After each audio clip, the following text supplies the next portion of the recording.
mbokki Kër Massar maa ngi nuyu ñi nga xamante ni ñooy suñu kilifa nekk ay délégué de quartier teew fii ñu ràññee ci suñu papa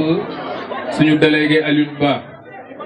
ñu ngi nuyu ñëpp ñi nga xamante ni aussi suñu ay papa lañ nekk ay imam ratib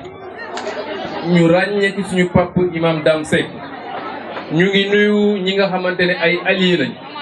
gannaaw ba ñuy démissionné ci parti démocratique sénégalais dañoo jël ñoom it seen décision démissionné ci seen parti pour accompagner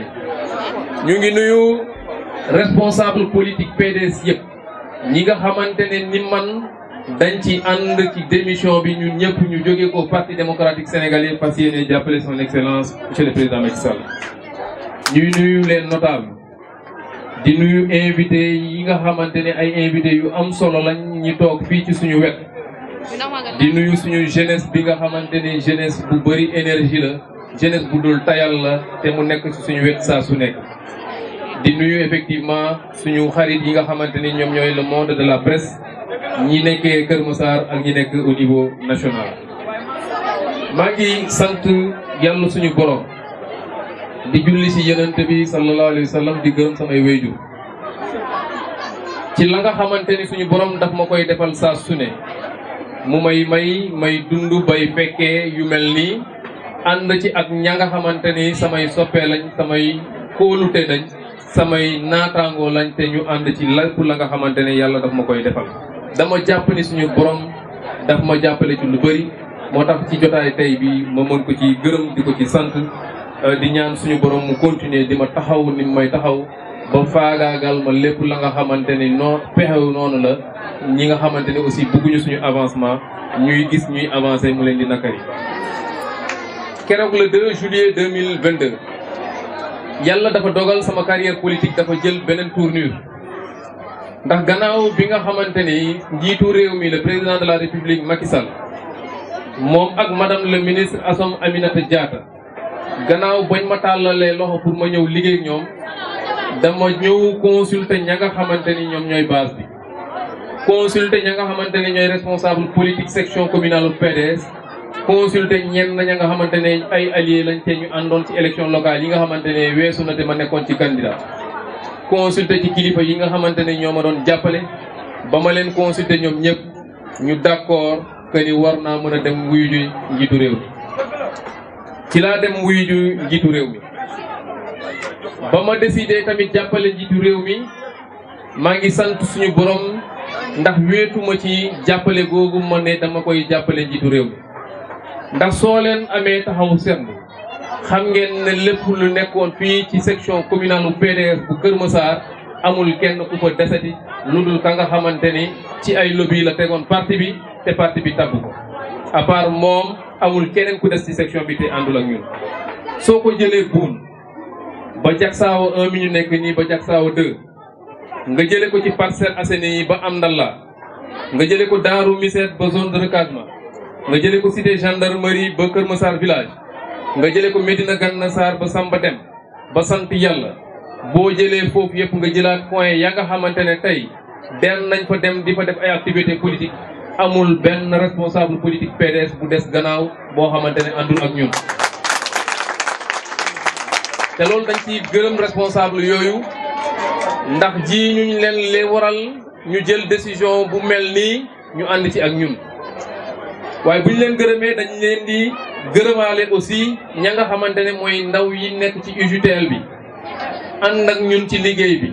saa su ne nga leen di gis suñu wet ñoom ak ña nga xamante ne ñooy étudiants yu far ci mel bi nekk ci Kër Massar ñoom ñëpp yàlla dogal na ak militants yi ak base bi ñëw nañ fekk suñu ci li nga xamante ni mooy suñu décision jàppale njiitu réew. ma am aussi mbégte ànd ci ak ñi nga xamante ne ñoo nekkoon sama directeur de campagne ci élection locale yi nekkoon aussi sama ay alliés ku mel ni Djibi Sow ak Mamadou Diouf ma àndoon ak ñoom ci audience ba dañ leen di sant ñoom tamit di leen gërëm ci élan boobu ñu décidé di ma accompagner. bii yàlla dafa dogal ci campagne électorale bi ba ma demee seet si samay frère Maurice John et Baye Baye Fall ñu xamee ko Pape Fall ñu faree beneen parti politique bu ñuy woowee MPRS te bokk coalition jot na. gannaaw ba ma fa demee tàllal leen loxo dañ ma wuy si ne ma foo nekk ñoo ngi fa bis ñi ki tey fekk si nañ la ci su combat donc ñoom tamit ñoo ngi leen di sant di leen gërëm ndax ñoom it ay responsable politique lañ ci commune Kër Massar Nord. moo tax yéen it ñi nga xamante ni yéen laa jànkoonteel tey damal waxoon bi ma nekkee Burkina keroog ba may annoncé que ne démissionné naa ci parti démocratique sénégalais que démission boobu maa ngi dem te deew ma ak benn nakar maa ngi dem si jàmm ak salaam maa ngi dem te awma problème personnel ak kenn ñàkk bokk gis-gis moo tax ma jóge waat fa mais na leen leer ni damay dem te loolu du changer dara ca la nga xamante ni moom moo nekkoon sama militantisme. au-delà maanaam lu weesu loolu dama ne dem naa waaye ku xam Mounirou Alioune KANE xam ne kilifaam ci politique président Abdoulaye Wade la loolu du mës a changer. lam ñu jàngal ci politique taataan ñu ko ci politique ñi doon gis ci moom di ko jëfe loolu ba ilaa yow mi din du mës a denc ñun te danañ ko jëfe fu nekk fa fuñ mënti dem loolu danañ ko wane ba mu mat sëkk. loolu mooy la nga xamante ni mooy expliquer relation yu mu am ak président Abdoulaye Wade ay relation la yoo xamante ne kenn mënu koo yàq. sama maam la tey daf ma koy delloo saa yu ñu déggante wala saa yu ma bindee li muy signé mooy sa maam maa ngi lay embrasser maa ngi lay fóon maa ngi lay ñaanal yàlla na yàlla guddal say fan kon kooku mënuma koo weccoo kenn. bu loolu weesoo dañ jàpp ni la nga xamante ne moom mooy idéologie libérale te moom président Abdoulaye Wade mu dugaloon fi libéralisme social dañ jàpp ni Afrique gi yëpp bu ñu xamee libéralisme moo ko fi dugal ñun dañ jàpp ni courant politique boobu ba keroog ñuy bàyyi politique courant politique boobu mooy nekk courant ba nga xamante ni moom mooy animer suñu engagement politique. d'ailleurs loolu waral gannaaw ba président Macky Sall aussi courant boobu mooy courant politique am ba mu ñu tàllalee loxo ñu xam ne ñoo bokk jëmuwaay ci courant politique ñu décider aussi ànd ak moom ci loolu. ba may jóge PDS dama koy def te xam ne yoratu la ma dara waa PDS daj laa lu nekk pour waa PDS daj nañ ci xeex yu bari yoo xamante ne tey suñu bakkan xajoon na ci suñu dem kason xajoon na ci gaa demuñu kason ci PDS waaye lépp lu PDS sumboon ci jamono jooju def nañ ko amul luñ defut. loolu dañ ko def parce que dañ mës a gëm ni suñu engagement ci politique ci PDS dafa entière dafa sincère amul lenn loo xamante ni dañ ciy dellu gannaaw. bañ ko defee ba mu jeex ñu xam ne tey jot na ñu wax ak askanu Kër Massar ci la waral ñu dem. moo tax dama leen di fàttaliku que at yii weesu ñëpp xam nañ ne am na ay responsable PDS yu jógee kum PDS ñu amoon ak man ay relation yu am solo. ba ñu demee nit ñi commencé di ma tuumaal que ne su ma desee PDS tamit ñoom laay liggéeyal commencé di sas di wax lu nekk di ma jiñ lu nekk. waaye am ñeneen ñoo xamante ne amaana biñ toogee di gis Mounirou KANE di dem ci plateau yi gis Mounirou KANE di def jalloore ñu jàpp ni Mounirou KANE mii buñ ko seetaanee ci suñu kaw la jëm ñooñu commencé di ma tegal ay ndëgg sirax yoo xamante ne jeexuñu musuñoo jeex ci parti bi. benn si ndëgg sarax ya nga xamante ne amoon na mooy janvier 2021 man dama toog ñu yónnee ma bataaxal boo xamante ne président Abdoulaye Wade daf ko signé dindi lépp loo xamante ne cër ba ma yoroon ci PDS ca plus particulièrement la nga xamante ne mooy secrétariat national chargé des élections te ma nekkoon ci adjoint di ci doon def liggéey bu am solo. bañ ko defee tamit la ma ci boole ñaar la. gërëm ka nga xamante ne mooy sama mag muy docteur Cheikh Dieng ci la nga xamante ne yàlla dogal na ñu liggéey ensemble ci secrétariat bi waaye gërëm ka nga xamante ne gannaaw yàlla mooy sama kilifa ci politique muy le président Abdoulaye Wade ci confiance googu mu tegoon ci sama ndog ma ko doon doxal.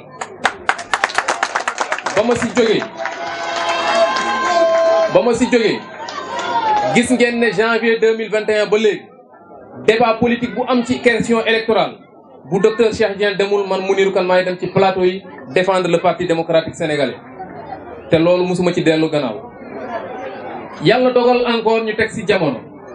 suñu xarit suñu grand frère Toussaint Manga war a bàyyi UJTL mooy kuréelu ndawu PDS. yàlla dogal ñëpp doon xalaat ne buy Toussaint di dem Mounirou KANE kat moo koy wuutu mais xam ngeen ne biir parti PDS képp ku jor UJTL yàlla dafay dogal Abdoulaye Wade fonk bi mu fonk ndawam yi bu législative yi ñëwee dana fexe ba nga bokk ci position yu baax nga doon député ña nga xamante ne Mounirou arrangé wu leen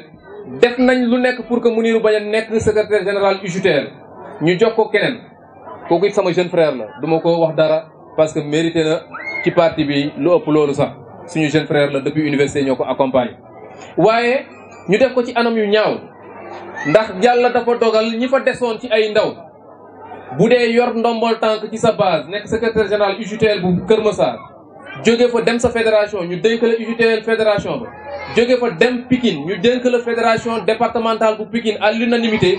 nekk nag secrétaire national chargé des relations internationales ci bureau exécutif ndaw ñi jóge fa nekk secrétaire à la communication doon bind lépp loo xamante ne bataaxal la muy communiqué de presse ak leneen ci UJTL kon gëm naa ni amul lenn loo xamante ne waroon na tax waa parti bi bañ ma tabbu ci boppu UJTL national waaye dama toogaat encore gannaaw ba mu ci waxee ak samay kilifa yu mel ni président Doudou Wade ba may ñaanal bi nga xamante ne sama papp la mu ne ma yow doomu président Abdoulaye Wade nga bu la dara metti lu la metti tamit muñ ko ma muñaat ko toogaat encore ba ma muñee loolu yëpp fekk na ci biir Kër Massar bi ñu dëkk dañ fi fekk suñu section communale di dox ñu xëy ñu ne ñu reconnaître suñu section communale ndax yàlla dogal na ñu nekkoon ci commune bi yëpp nekkoon ay responsable mbennum suñu jigéen jooju may bañ a tudd moom moo ber daaram ñun ñëpp ñu ànd doon benn ñu ne ñu seen section bi baaxatul et au lieu ñu installer coordination jël ñi nga xamante ne ñoo am mérite jiital leen ñu bàyyi ñu noonu keroog ba parti bi wootee pour jubaloo ñu régler problème yi keroog dafa taal otom ñibbisiwaat Kër Massar fekkeewul ndaje bi kon ku mel noonu ñu continuer di ko jàppale au niveau local ñu teg si ñu dem élection locale yéen ñëpp ngeen gis condition élection yi ma demee nu mu méttee ñu xar suñu tànk tubay nekk ci guddi ak bëccëg yàlla dogal ñi PDS tabboon ci département Kër Massar bi yëpp te ñu nekk des responsables du PDS dans les 5 communes du département parmi les 6 yàlla dogal ñun ñu gën leen baax le score kon si loolu amee ñun li ñuy xaar ci PDS du dara lu dul la nga xamante ne suñu mérite la bu jotee ñu reconnaître la lii suñu mérite la nit ki mën nga ko bañ mais bu liggéeyee jox ko lu mu méritoo nga jox ko mu xam ne lii méritam la ñi koy jàppale mooy ñi nga xamante ne ñun dañ amoon gëm-gëm ne ñooñu war nañ leen jàppale xeexal leen ba ñu am fu ñu yegg ci politique comme politique nag kër la te sa kër bàyyi mayootuñ la fa jàmm chaque jour ñu lay dóor chaque jour ñu lay gasal ay kamb la war mooy boo amee ñeneen ñoo xamante ne mën nañ la fat héberger la nga ànd ak ñoom ci liggéey da ngay dem lii aussi waral la tax ma décidé waaye gannaaw bi loolu amee yàlla mi ma tiim xam na même responsable PDS yi fi nekk bi ñuy def parrainage dañ ne woon duñ def parrainage parce que bu ñu defee parrainage xam nañ ne ndaw si la ñuy jël ma ne leen ñun parti lañ yor comme parrainage bi mbirum parti la ñun nañ def suñ devoir nañ parrainer bàyyil ko parti bi buñ parrainer ba pare nag ñu xool li parti bi di def mais bi parti bi jëlee ki jël avandaare ne ñi jël pay yëpp nañ leen di def ci kamb gi ñu jël ki jël avandaare jox ko saret bee jox ko liif gi ne ko am dawalal ñu même bu defee day def ay accident yu bëri ci yoon bi garaawul ñu nit moom accident yooyu duñ fa fekk duñ ko fekkee te duñ ko nangu loolu mooy la nga xamante ni parti bi daf ko def au niveau local te am na ñoo xamante ne nag biñ koy def seen benn ambition lañ am Mounirou jeune cadre la gas nañ li muy liggéey ci politique bi gis nañ li muy def ci terrain bi gis nañ ascension bi mu am te kii buñ ko naree bàyyi ci base ba muy def loolu amaana ëllëg ci suñu kaw la jëm te bu boobaa xëy na ñoom dootuñu neexle mais parti du fonctionner noonu parti boo amee ñoo xamante ne ils sont méritants da nga leen di mettre au devant de la scène. li ci des gannaaw bi nga xamante ni kooku ñu bañ a tudd ba léegi benn mérite la am ci politique mooy saa su demee ci responsable yi sama papa xaritu Abdoulaye Wade loolu mooy CVM politique te loolu bokkul la nga xamante ne day jëmale parti ci kanam parce que su nekkee ku sa papa nekk xaritu Abdoulaye Wade rek lañ lay tàbb dañ la def rek kon jaakaaroon naa ne ministère yi nga xamante ne Abdoulaye Wade daanoon lañ nommer duñu ëpp fukk loolu nag mënatul continuer ñun 2012 perte pouvoir ba léegi président Macky Sall amul lu mu def pour ñu ñëw ba may nekk université réforme enseignement supérieur yi ñoo ko doon xeex à l'époque def nañ lu nekk pour ñu ñëw ñu bañ 2016 avant référendum bi def nañ lu nekk ñu ñëw pour ñu bañ 2017 même chose 2018 même chose 2019 même chose bi ci mujj te yàlla def mu am seede mooy 2021 bi au mois de juillet Mahmoud Saleh le directeur de cabinet ba ma toogee audience ak chef de l'État ci kanamu madame le ministre Aminata Diatta moom Mahmoud Saleh nee na ko président ndaw bi yàgg naa topp ci kawam mu bañ kon bu ñëwee tey day fekk ñëw bi ñor na ko loolu li tax ma koy wax dafa tax ngeen xam li tax ma dem jàppale ji président de la république dama nekkoon candidat dem xuus ci Kër Massar gis jafe-jafe yi ci yenn gox yi gis ni nit ñi di dundee gis jigéen ñi seen ay soxla gis jeunes yi gis lu nekk ku nekk diis ma say soxla ñoo ngi nuyu l'arrivée du frère Mamadou Diouf de Tekki ma bëgg ngeen tàcc ko bu baax parce que dafa liggéey yi moom moo ngi doon a yegg bi loolu amee madame le ministre yàgg bëgg ma ñu liggéey ak moom et pour la petite histoire man ak madame le ministre ñoo ngi xamante depuis 2016 dans le cadre professionnel parce que ONG bi may liggéeyee bëri na loolu ñuy jëflante ak ministère du commerce man maa fay teew ñu am des relations professionnelles yoo xamante amul problème daaw aussi ci élection locale yi mu bëggoon ñu ñëw ànd ci liggéey bi ma ne ko man maa ngi PDS fa laay liggéey yàlla dogal ñun ñaar ñëpp ñu def ay candidats bi élection yi jeexee tamit mu may woo ma ne ko madame le ministre fii laa nekk gannaaw nag li ma leen expliqué xew man ak ay responsable PDS ñu def résolution ne parti PDS su nekkee ndaw si ngeen di jiital te muy tas kër PDS fii ci département bi ñun duñ ànd ak moom gannaaw loolu bi ko parti bi defee ma def sortie dans la presse wan ne man duma indil sama ndimbal liste boobu ci la ma madame le ministre contacté ñu ngi ciy waxtaan ba ma xamal ko nag man président de la république mi nga xamante ni moom moo yor mooy njiitu réew mi la man am mbébét ci Kër Massar foo ko ma gis ko ñu toog may wax muy dégg muy wax may dégg ba keroog ñuy déggoo ci kàddu ma door a officialiser sama engagement moo tax bañ toogee dama ko wax lu jëm ci emploi jeunes yi ndax ndaw laa am naa ay morom damay nekk ak ndaw ñi lu bëri xam naa seen ay compétence te war nañoo liggéey suturaal seen ay njaboot suturaal seen ay wéyjur ma gis jigéen ñi saa yu ma demee ci groupement ñu gis ne leket yi politicien bu ñëw da nga fay def dara bu campagne jeexee nga won leen gannaaw ma ne suñu maman yi dañ leen encadrer former leen financer leen pour que ñu mën a mënal seen bopp ma wax ci ak njiitu réew mi projet bi nga xamante ne moom le chef de l'État indi ci Kër Massar pour xeex inondation ñu gis ne